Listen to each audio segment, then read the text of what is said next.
جی جی زبیری صاحب، اگر آپ مجھے سن پا رہے ہیں سر، آپ کا کیا موقف ہے ایک قانونی ماہر کے ناطے کہ کیا یہ اکراس دا بورڈ ہونا چاہیے یا پھر 13 جنوری کے بعد کا سلسلہ ہی ٹھیک؟ بسم اللہ الرحمن الرحیم. بہت شکریہ علی.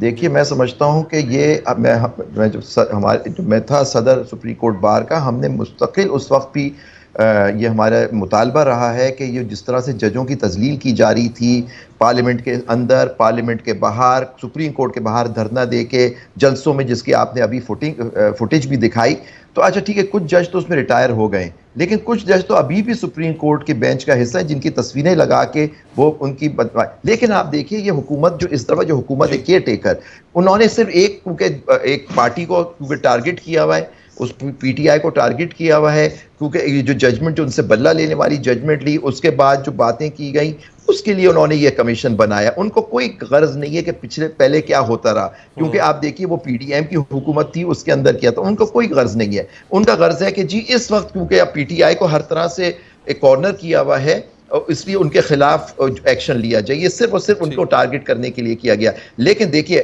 بالکل آپ ججمنٹس کی تنقید کریں لیکن ججوں کی بے عزتی نہیں کرنی چاہیے، چاہے کوئی بھی جج ہو، وہ اپنے حساب سے فیصلہ کرتا ہے. آپ کو تو بے شک فیصلہ آپ کو پسند نہیں آتا، ایک پارٹی ہارتی ہے ایک جیتتی ہے، آپ بے شک کہیں کہ جی ججمنٹ میں یہ خرابیاں تھیں اور یہ حصہ ہوتا ہے، لیکن آپ ان کی تذلیل نہ کریں. جو بھی ہوتا ہے ہم اس کے بالکل خلاف ہیں. اور لیکن پیکا جو تھا، جو قانون آپ نے فرمایا 2006 کا نہیں تھا، جیسے وہ انفارمیشن منسٹر کہہ رہا تھا 2016 کا تھا، تو وہ جو قانون ہے وہ تو پہلے بھی تھا، موجود تھا، اس کے اندر بھی ساری چیز تھی. تو آپ کو چاہیے تھا کہ آپ ایک جنرلی آرڈر پاس کرتے کہ آپ دیکھیں کہ جو ٹرولنگ ہوئی یا ججوں کی بے عزتی کی، یا کیونکہ اب لیڈران ہیں، کیونکہ اب اس وقت ان کو اسٹیبلشمنٹ کی سپورٹ ہے، ان لوگوں کی جو تقریریں کر رہے ہیں، اور آپ نے ایک 15 جنوری کی بھی ایک تقریر آپ نے سنائی ہے، وہ آج بھی ججوں کی بے عزتی ہو رہی ہے، وہ 13 جنوری کے بعد ہے. تو وہ 15 جنوری کی جو ابھی آپ نے تقریر سنائی اپنے، اس میں کیا اس پہ ایکشن لیں گے یا نہیں لیں گے؟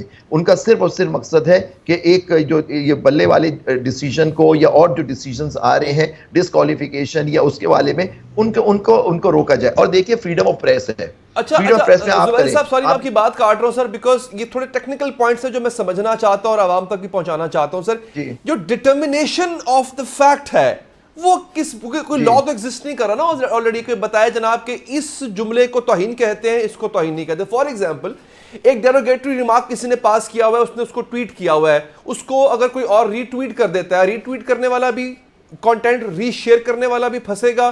پھر یہ ڈٹرمنٹ کون سی اتھارٹی کرے گی کہ یہ لہجہ صحیح ہے، یہ لہجہ غلط تھا، یہ بات صحیح کہی گئی تھی، یہ پازیٹیو تھی، یہ نیگیٹو تھی؟